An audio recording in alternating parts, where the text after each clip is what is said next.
Hi there, Scott Hamilton, ROCKFILE, back with another podcast review for your ears. Going to be talking about 2022's The Batman. The short version is, if you're an adult, you're not looking for any of the previous versions of Batman, and you want something that's dark, gritty, it's a little long, but really, really good, go see it. Stop listening to any more reviews. Just go see the movie. Yes, it is almost 3 hours long. It isn't a whole lot to cut out. It's epic, but not in the ways you think. It's a great story. It's a great movie. If you took Batman out of it, well, you can't really, because we get some Batman character development, but not always the same stuff we've seen before. You get no origin story and that kind of thing. So the short version is, I really enjoyed this Batman, and I honestly wasn't expecting to. So the longer version, to get into it, first up, it's really weird to do this podcast right now. It is about 4:15 in the afternoon here in Alaska, and it's March, and we're getting into spring. I have bright sunlight coming in my office window, blinding me right now. That just hasn't happened since I started doing podcasts in this room, so it's a little surreal. And I haven't gone to see too many movies on Sunday afternoons. I went to the beach this morning. I didn't take any pictures because I didn't take my phone down to the beach, but really enjoyed the time. And then it was early, and there was nobody at the theater, so I just stopped in and saw Batman, and there you go. So Matt Reeves, who directed this movie, well, let me get a little bit out of the way since we got the short version out. I've said in many podcasts, I didn't grow up loving Batman. I mean, when I was a kid, it was Adam West, and the comics were just not my favorite. I mean, I liked the character. I liked that he had all these gadgets and he was a detective. Those were the big things about it, but I just never was a big Batman, Superman fan. I gravitated towards Marvel when I discovered them. It was huge Iron Man, Doctor Strange, X-Men, Cyclops, that kind of stuff. But of course, I'm familiar with Batman. I own just about every Batman movie that's ever been out. Not the DC animated stuff, because they've made way too many of those.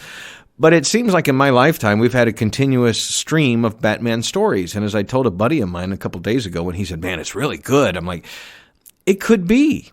I'm just sick of Batman. I mean, I don't have anything against Batman. I don't dislike Batman. I wasn't a big fan of the George Clooney version. I love the Christopher Nolan movies. Recently reviewed them in 4K and thought they were really good. Thought the third one of his weaker movies, but still, better Batman than most of the Batman movies that have ever been made. I like the Tim Burton movies. And this is a whole different ballgame. And I'm glad. So with all that Batman, I'm more stoked to see Doctor Strange in 2 months. But I wanted to see this before too many spoilers got out there, before everybody else was talking about it, and I couldn't, I'm a movie guy. I got to go see movies. So, yeah, I really wasn't looking forward to this. Everybody's like, the trailers look so good. And I'm like, it does look good, but it's Batman. I'm Batmaned out, pretty much. And Batman is still, like, the number one selling Funko Pop and the number one toy with kids. And no matter if the Batman movies are good or not, he's going to be around forever. So I don't have a thing against Batman. I've got several buddies who just love Batman. They are Batman, and that's great.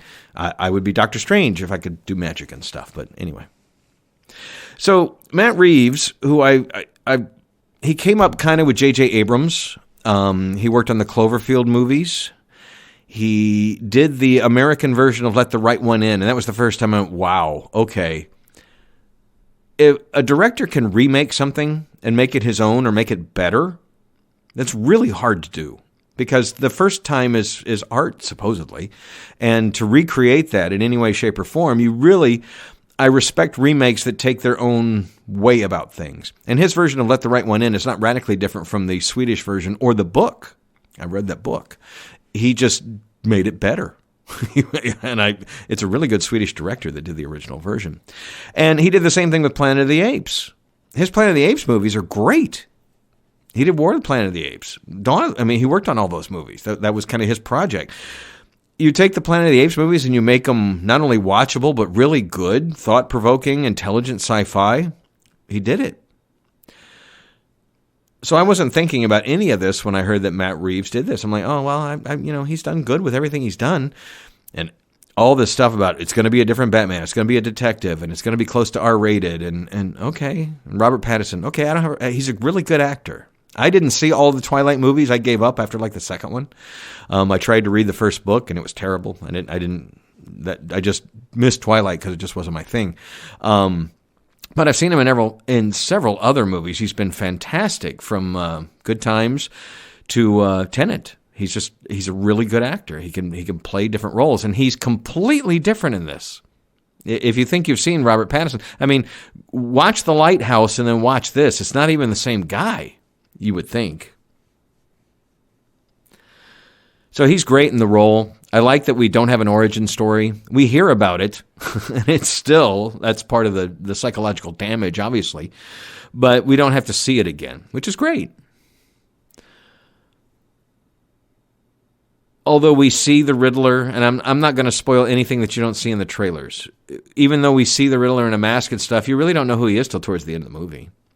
Colin Farrell, you wouldn't even know Colin Farrell was in this movie if they didn't tell you. He's amazing. He just disappears into this role. Yes, it's a lot of makeup and special effects, but he's amazing with all that and still being able to act. Paul Dano plays Riddler. He's great. As I said in a review recently about Doug Hutchinson, who was crazy bad guy in the second Punisher movie.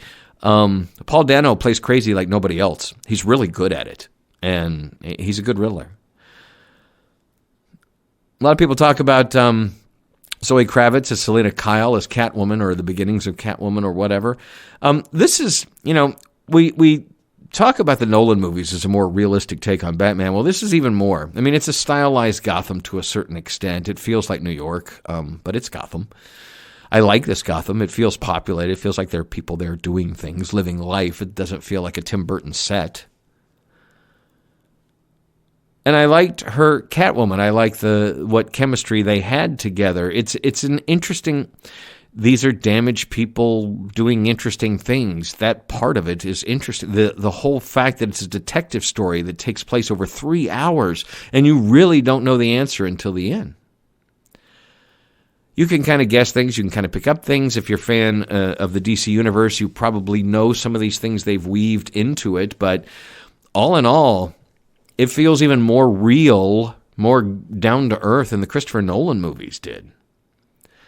Just a different feel. I mean, it feels like he built the Batmobile himself, or at least with help.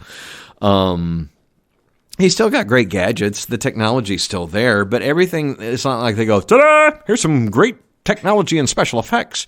No, everything's in the service of the story, and it's all about the story and the characters. And so he whips out something he can use for this. It's like playing. It really felt like the Arkham Asylum games, the Batman Arkham games.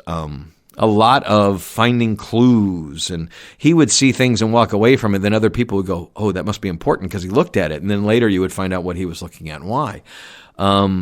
All that's really good. Andy Serkis is Alfred. I thought he was a good Alfred, different Alfred. People will talk about there's a big info dump, and it's an Alfred info dump, and I guess you kind of have to have it. I felt that scene was one of the weaker scenes, although it's incredibly well done. I thought there's another info dump kind of scene later on in the movie that it's really good. I don't have any complaints about the movie, even the length. I did get up and go to the bathroom at one point, but that's what you get when you get the large soda with the large popcorn deal. And it's normal movie time to be over, right? But the length didn't bother me. The story intrigued me. The first 20, 30 minutes, you think you know what's going on. You get a different kind of Batman. You get a different kind of Batman movie, and then you're locked in. It's really interesting. This is kind of how I imagined Batman back in the day. When I was reading the comics, this would be more towards what I felt about the character than I've seen in a lot of the movies. I still think the Christopher Nolan movies, are elevated. They're arguably the best superhero movies, especially the first two, especially the second one. The performances help that one. But this is, again, different, and this is probably more what I want to see out of a Batman. I'd really like to see an R-rated version of this. It was pretty close.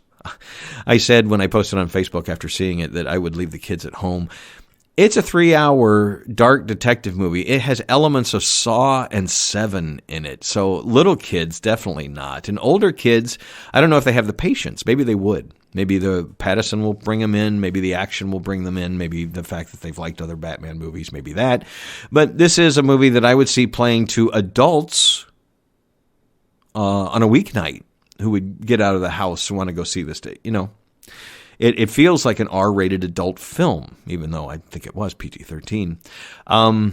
It's a beautiful film. It was lensed very well. The cinematography is great. It's very dark. He comes out of the darkness perfectly. There's some sunset scenes that they're just basically silhouettes, but it's very sharp, very 4K crispy looking, as we say, 4 crispy. This will definitely be one. I've seen a few movies lately where it's good, but I don't think I'll own it. This one, give me that 4K Steelbook.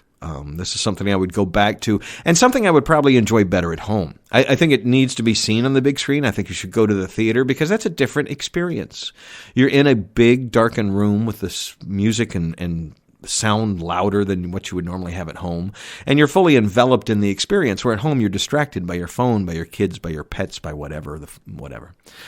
Going to the theater, and they ran a little 2-minute-long little thing about going back to the movies at the beginning, which I really appreciated. At the end, there was no copyright, so I don't know who did that, whether it was local theater or it was distributed to all theaters, or maybe Warner Brothers did it or whatever. But I really like that, because going to the movies and seeing a movie in the cinema is just a different experience than watching it at home. And I love my home theater. I've got a very nice one. I've got great surround sound. I've got a nice screen. I usually buy my movies or stream them in 4K. I'm not missing a whole lot here at home. But I am. Shutting out the world and walking into a movie theater for 2 to 3 hours is a different experience, and I hope we still continue to get that experience. And this will be one that I would say go to the theater and see it. It's a different thing than it will be at home. I saw some people whining over the weekend. It's not on HBO Max yet? That deal ended in January. They're not going to be releasing movies first run on their, and especially movies they want you to go see in the theater. They lost a lot of money last year through that, they feel.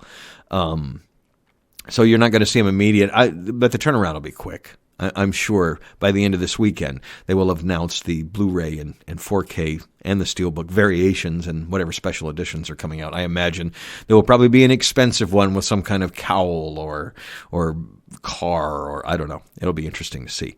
But I really liked it.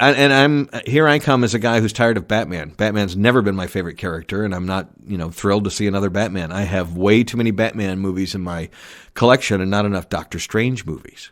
He's only been in a handful of things, and he's my favorite. And I'm getting a second one in May. That's the great Sam Raimi is directing. But where's all my Doctor Strange movies, right? You guys got a ton of Batman movies. But this is a good one. And for somebody who's not a Batman fan, I really enjoyed it. If you hear any noise, my dog is licking the microphone here. Please don't do that. All right. So anyway, go see The Batman. That was my review. I didn't get too much into it. Colin Farrell is amazing. Zoe was great. And Pattinson, he's probably my new favorite Batman. I really liked how he played the role. He's almost an anti-hero, but that's okay. Batman kind of is. He's a dark vigilante type, right? The Batman is now playing. It made $128 million or so in its opening weekend, which is about half what Spider-Man made, but there was a lot of hype on the Spider-Man movie. Usually there's a lot of hype on a Batman movie. But I enjoyed it, and you should too. It's a good flick. Scott Hamilton, I'm ROCKFILE. My links are below. Thank you for subscribing, sharing, listening, and being a part of all this. You are appreciated more than you know.